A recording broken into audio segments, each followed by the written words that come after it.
नमस्कार दोस्तों, the real story के नए एपिसोड में आपका स्वागत है। आज हम जिस मुद्दे पर चर्चा कर रहे हैं वो बेहद गंभीर और ज्वलंत है।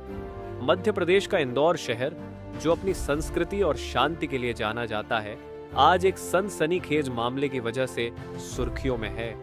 ड्रीम ओलंपिक शूटिंग अकादमी, जो युवाओं को निशानेबाजी का सपना दिखाने का दावा करती थी, वो एक भयावह अपराध का अड्डा बन गई है। इस कहानी का केंद्र है मोहसिन खान, एक कोच जिसने शूटिंग अकादमी की एड में कथित तौर पर लव जिहाद का जाल बिछाया और कई युवतियों को अपना शिकार बनाया। आज हम इस मामले की पूरी सच्चाई आपके सामने लाएंगे, जिसमें दुष्कर्म, ब्लैकमेलिंग और संगठित अपराध की परतें एक एक करके खुल रही हैं। इस कहानी में कई सनसनीखेज सच्चाई छिपी है, जिसको बताना बहुत जरूरी हो गया।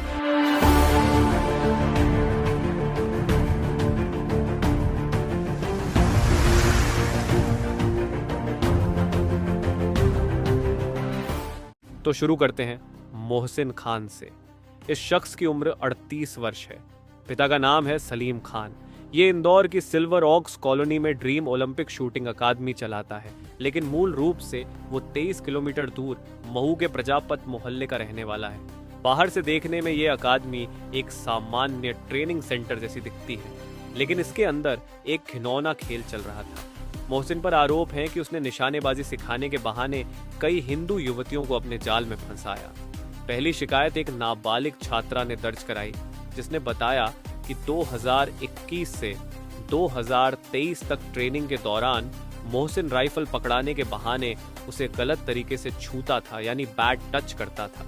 जब उसने विरोध किया तो मोहसिन ने धमकी दी कि वो उसका करियर बर्बाद कर देगा। इस नाबालिग छात्रा ने डर के कारण पहले चुप्पी साधी, लेकिन जब उसकी मां ने अकादमी छोड़ने का कारण पूछा तो उसने सच्चाई और आपबीती बयान कर दी। मैंने मोहसिन के यहाँ पे जॉब ज्वाइन करी थी एज असिस्टेंट। तो मैं उसके यहाँ पे जाती थी। उसका जो एकेडमी थी उसकी रेंज 3rd फ्लोर पे थी और वो 2nd फ्लोर पे रहता था।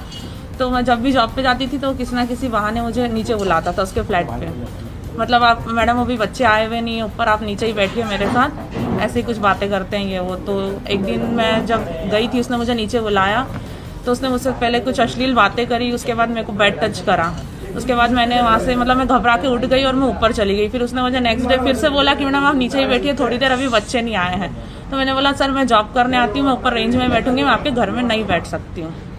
फिर महीने भर तक उसने मुझसे यही ऐसी अश्लील बातें करना, मेरी जाति को लेके कुछ बोलना, बैड टच करना, उसने ये सब हरकतें करी और वो मेरे सामने दूसरी लड़कियों के साथ भी ये सब करता था। फिर मैंने मंगलवार को बजरंग दल के कार्यकर्ताओं के साथ वो अन्नपूर्णा थाने पहुंची और मोहसिन के खिलाफ छेड़छाड़ और पॉक्सो एक्ट के तहत केस दर्ज कराया। अब इस शिकायत ने एक बड़े अपराधी नेटवर्क को उजागर किया है। मोहसिन की गिरफ्तारी के बाद पुलिस ने उसके मोबाइल की जांच की, जिसमें 100 से ज्यादा युवतियों से चैट और 10 से ज्यादा आपत्तिजनक वीडियो मिले। इनमें से कुछ वीडियो में युवतियां आपत्तिजनक हालत में थीं।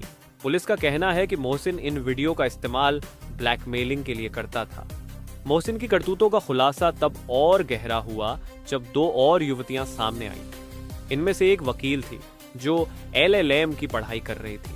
उसने बताया कि फरवरी 2021 में वह शूटिंग सीखने के लिए अकादमी में दाखिल हुई थी। जुलाई 2022 में मोहसिन ने उसे अपने फ्लैट पर बुलाया, जहां उसने जबरन दुष्कर्म किया।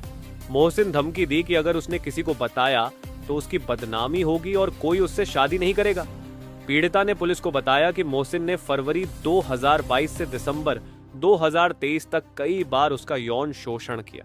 शादी के बाद भी जब वह इंदौर लौटी तो मोहसिन ने उसे ब्लैकमेल करना जारी रखा और वीडियो वायरल करने की धमकी दी।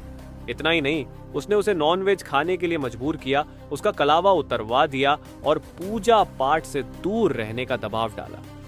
दूसरी पीड़िता, जो आदिवासी समाज से थी, उसने छेड़छाड़ और जाति सूचक गालियों के आरोप लगाए। उसने बताया कि मोहसिन ने निशानेबाजी की ट्रेनिंग के दौरान उसे गलत तरीके से छूने की कोशिश की। इन दोनों शिकायतों के बाद पुलिस ने दुष्कर्म, छेड़छाड़ और SC/ST एक्ट की धाराओं में केस दर्ज किया है। बजरंग दल के कार्यकर्ताओं ने दावा किया है कि मोहसिन केवल बैड टच तक सीमित नहीं था, बल्कि उसने कई युवतियों के साथ दुष्कर्म किया और उनके वीडियो बनाकर ब्लैकमेल किया। गुरुवार को 7 और युवतियों ने बजरंग दल से संपर्क किया, जिनमें से 2 ने दुष्कर्म और छेड़छाड़ की शिकायत दर्ज कराई है। इस मामले ने न सिर्फ इंदौर बल्कि पूरे मध्य प्रदेश को हिलाकर रख दिया है। बजरंग दल और स्थानीय निवासियों ने इसे लव जिहाद का संगठित नेटवर्क करार दिया है। बजरंग दल के नेताओं ने आरोप लगाए हैं कि मोहसिन ने पिछले 10 सालों से 100 से ज्यादा हिंदू युवतियों को अपने जाल में फंसाया। उनके अनुसार मोहसिन के 2 भाई शाहिद और इमरान, उसका भांजा दानिश और दोस्त फैजान भी इस नेटवर्क का हिस्सा हो सकते हैं। पुलिस को संदेह है कि मोहसिन का भाई, जो राऊ में एक स्कूल में शूटिंग कोच है, वो भी इस नेटवर्क से जुड़ा हो सकता है।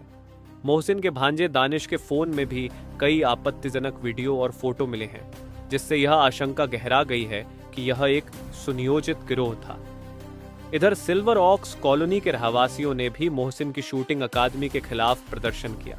उनका कहना है कि अकादमी जिस मकान में चल रही थी, वहां छत पर अवैध रूप से पेंट हाउस बनाया गया था, जहां ये अपराध हो रहे थे। मकान मालिक प्रहलाद मिश्रा पर भी कार्रवाई की मांग उठ रही है। हिंदू संगठनों ने इस मामले को भोपाल के हालिया लव जिहाद कांड से जोड़ा है, जहां एक निजी कॉलेज में हिंदू छात्राओं को टारगेट कर दुष्कर्म और ब्लैकमेलिंग की गई थी। भोपाल में फरहान खान और उसके गिरोह ने 9 छात्राओं को अपना शिकार बनाया था और वहां भी वीडियो बनाकर धर्म परिवर्तन का दबाव डाला गया था। इंदौर पुलिस ने इस मामले को गंभीरता से लिया है।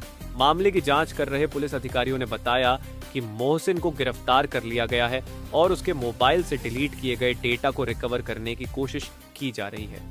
पुलिस अन्य पीड़िताओं से भी संपर्क कर रही है ताकि जांच का दायरा बढ़ाया जा सके। फरियादिया के द्वारा कंप्लेंट की गई है थाना अन्नपूर्णा में। उसके द्वारा ये बताया गया 2021 से 2023 में वो उसकी फायरिंग जो शूटिंग होती है, शूटिंग एकेडमी है एक अन्नपूर्णा थाना क्षेत्र में, वहाँ पर शूटिंग फायरिंग सीखने जाती थी। तो प्रैक्टिस के दौरान इसके द्वारा जो वहाँ का जो ट्रेनर है मोहसिन, उसके द्वारा उसको बैड टच किया गया था। तो इस महिला की जो विक्टिम जो फरियादिया की रिपोर्ट पर से आरोपी को अरेस्ट कर लिया गया है और उसको जेल भेजा जा रहा है और साथ में मोबाइल भी जब्त कर लिया गया है और भी इसमें इन्वेस्टिगेशन की जा रही है। इन्वेस्टिगेशन आयु तथ्यों के आधार पर अग्रिम कार्रवाई सुनिश्चित की जाएगी। पुलिस ने अकादमी से खराब हो चुकी शूटिंग की बंदूकें भी बरामद की, जिससे सवाल उठता है कि क्या मोहसिन वाकई निशानेबाजी सिखाने में सक्षम था या यह सब एक ढोंग था।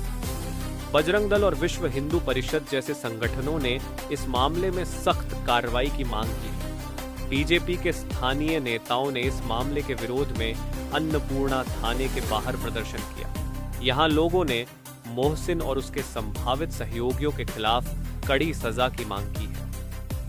पुलिस सूत्रों के मुताबिक मोहसिन का परिवार महू भाग गया है, जिससे संदेह और गहरा गया है।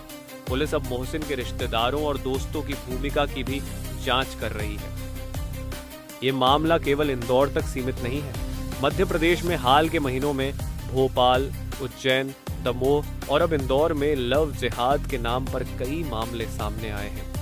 भोपाल में एक निजी कॉलेज में फरहान खान और उसके गिरोह ने हिंदू छात्राओं को प्रेम जाल में फंसाकर दुष्कर्म किया और वीडियो बनाकर ब्लैकमेल किया। राष्ट्रीय महिला आयोग ने भोपाल मामले की जांच के लिए एक विशेष टीम गठित की और अब कड़ी कार्रवाई हो रही है। लेकिन सवाल यह है कि लव जिहाद को जो लोग नकारते हैं, वो और आरोपियों के परिजनों अपने बच्चों को क्यों नहीं समझाते?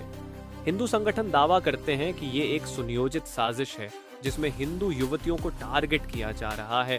ये मामला हमें सोचने पर मजबूर करता है कि क्या हमारी बेटियां खेल और शिक्षा के लिए सुरक्षित माहौल में हैं? क्या ऐसी अकादमियों और कोचिंग सेंटरों की निगरानी के लिए सख्त नियम होने चाहिए? मोहसिन खान का मामला हमें एक गंभीर सबक देता है। हमें अपनी बेटियों को सशक्त और जागरूक करना होगा। साथ ही समाज और प्रशासन को मिलकर ऐसी घटनाओं को रोकने के लिए कदम उठाने होंगे। अगर आपके पास इस मामले से जुड़ी कोई जानकारी है तो पुलिस से संपर्क करें। आइए हम सब मिलकर एक सुरक्षित और सम्मानजनक समाज बनाएं। सुरक्षा और जागरूकता ही हमारी ताकत है। हमेशा सतर्क रहें, सुरक्षित रहें। आशा है आपको भी इस खबर को लेकर चिंतित और आगाह होंगे। इस मुद्दे पर अगर आप कुछ कहना चाहते हैं तो कमेंट बॉक्स में अपने राय जरूर दें। साथ ही खबर को सब्सक्राइब और लाइक भी करें। हमारे साथ बने रहने के लिए आपका बहुत धन्यवाद। जय हिंद।